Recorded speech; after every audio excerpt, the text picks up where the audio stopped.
සමහර අයගේ යෝනි මාර්ගය ඉඩ මදි නම් මොකද කරන්නේ? තව යෝනි මාර්ගයක් ගන්න. ඒ යෝනි මාර්ගේ ඉඩ මදි නම් මයම්මලා කියන්න බලන්න මොකද කරන්නේ? කපනවා මේක කෙලිම ඒ වෙලේ යොදන ෂණික කැපුම්. හතුරෙන් කෙලිම කපනවා චිරිස් ගාලා දෙපාරක් විතර. මම මේක වැඩිපුර කියලා බෑ මන් දවසක් ඕක කියන්න ගිහින් නුවර පන්ති දික් ගාලා වටන එක. ඒක කියලා මං කිව්වා අයියෝ මේ ගෑනු ළමයි නම් මේ නේ මන් දන්නේ නැහැ මේවා කියනකොට hina හොඳට hina වෙවි හිටු පෙරිමි ළමෙක් අවිනාඩියෙන් ඌ දික් ගාලා වටන. ඌ හොඳට hina වෙවි තිටි. දෙන්නයි. දැන් ප්‍රසූත වෙලත් නැහැ එහෙම උච්ච ගෑණියෙකුත් නැහැ කවුරුත් නැහැ. කියලා විතරයි.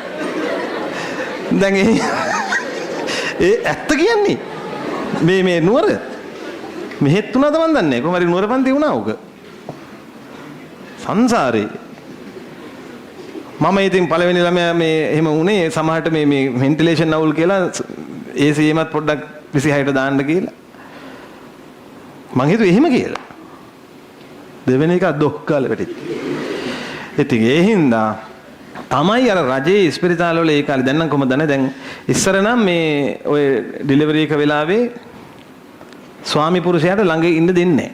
ඇයි? ඔක්කොටම කලින් පුරුෂයා රැටෙනවා. දැන් ගෑණි ඉන්නවා කොහොම හරි මේක කාගෙන දත් මිටි කාගෙන අල්ලගෙන අර උඩුබෙඩිය අතට මෙලෝ රහක් නැහනේ. ඈ? නර්ස් කෙනෙක් උඩ පවන් ගහනවා. මේ අන්නේ වගේ ප්‍රායෝගික ගැටලු හින්දා පිරිමියාට ඉන්න දෙන්නේ නැහැ ඉතින්.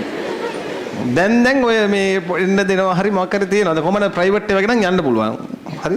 ඒක අහලා තමයි කරන්නේ.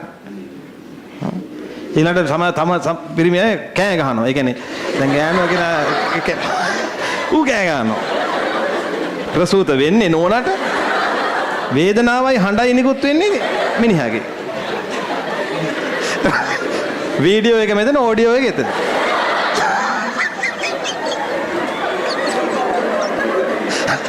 අර ජැක් දෙක තැන් දෙකට වැදිලා තියෙන්නේ. ඔඩියෝ ජැක් එක වෙනම වීඩියෝ එක වෙනම.